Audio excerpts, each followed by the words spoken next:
Bonjour à tous, bienvenue sur The Whisky Pour. Joyeux Halloween, j'espère que vous passez une bonne journée. Je m'appelle Dani et aujourd'hui, je veux parler de whisky et de fantômes. Et je pense que la combinaison va plutôt bien ensemble. Les distilleries sont des endroits anciens. Elles ont souvent des planchers qui grincent et des murs en pierre et des personnes qui y travaillent tard dans la nuit.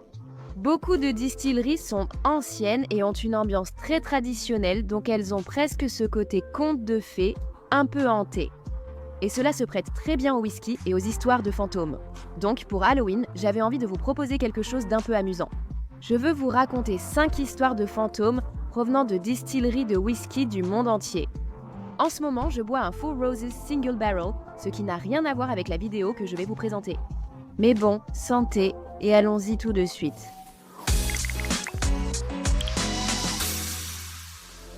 Commençons en Écosse avec Glendronach et la femme en robe rouge.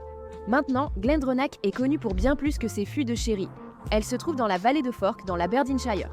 Elle a été fondée en 1826. Elle est entourée de forêts denses et de cet air humide et brumeux. Selon le personnel, la distillerie est hantée par la dame en robe rouge. On dit qu'elle fut ancienne propriétaire de la distillerie. Certains disent qu'elle était l'invitée de l'un des garçons qui vivait autrefois dans le Glen Cottage, juste à côté.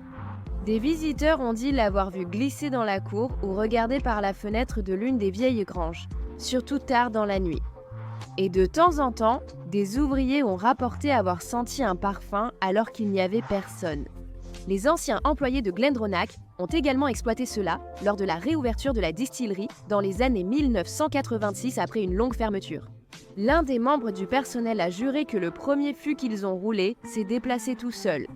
La blague, c'était que la dame en robe rouge vérifiait la qualité du fût de sherry. Je veux dire, tu peux croire ce que tu veux, mais franchement, c'est tout à fait dans le style de Glendronach, je dois l'avouer. D'accord, maintenant, allons jusqu'au Kentucky, à Buffalo. Trace, qui serait l'une des distilleries les plus hantées d'Amérique. C'est l'une des plus anciennes distilleries encore en activité en Amérique.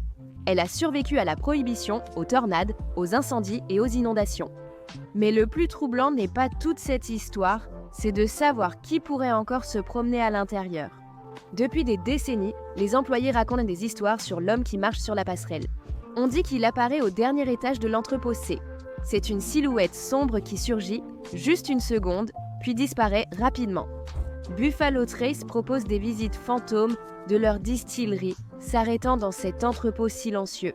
Les visiteurs disent souvent entendre des pas ou des tonneaux grincer, même lorsqu'il n'y a personne. L'équipe de sécurité de Buffalo Trace a enquêté après que leurs détecteurs de mouvement se sont déclenchés la nuit.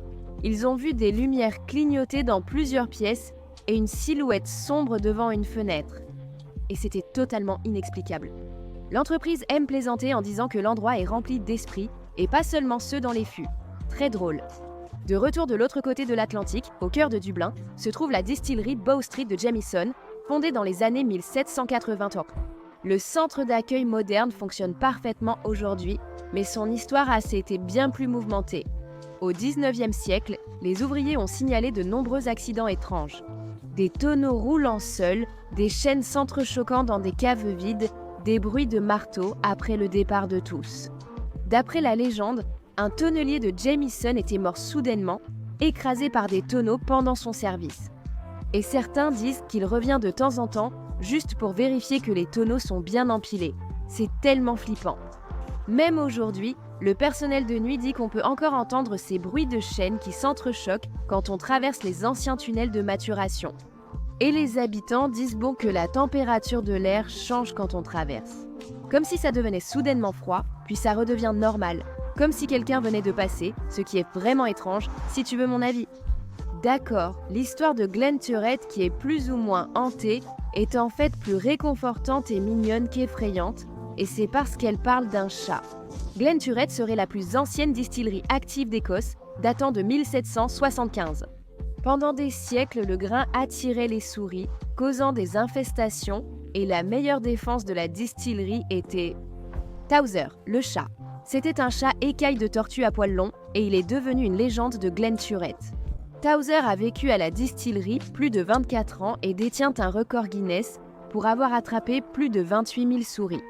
À sa mort en 1987, le personnel a érigé une statue dorée en son honneur et elle a eu son single commémoratif Molt. Mais les choses étranges sont arrivées ensuite.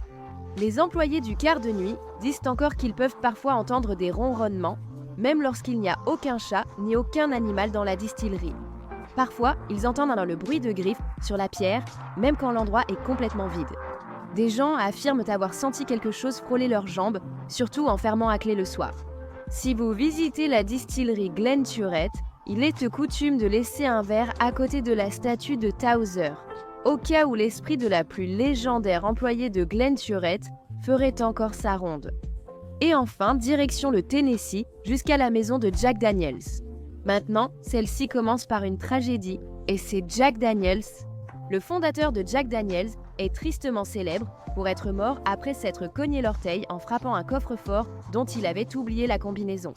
La blessure a entraîné une septicémie et finalement sa mort. Mais certains employés de la distillerie affirment qu'il est toujours présent. Des témoins ont vu un homme en costume et chapeau errer dans la distillerie avant l'aube, près de l'ancien coffre-fort. Et voilà, c'était mon petit tour d'horizon de 5 histoires de whisky hanté. Ce sont des histoires racontées depuis des années que je trouve intéressantes. C'est juste un petit amusement pour Halloween. Dites-moi ce que vous allez boire ce week-end pour Halloween. J'aimerais beaucoup le savoir dans les commentaires. Je pense que pour moi, ce sera sûrement un Lafroig ou peut-être un Smokehead Cherry Bomb en fait. Je trouve que c'est tout à fait approprié pour Halloween. J'espère que vous passerez une bonne fin de journée. On se retrouve à la prochaine. Abonnez-vous pour en voir plus.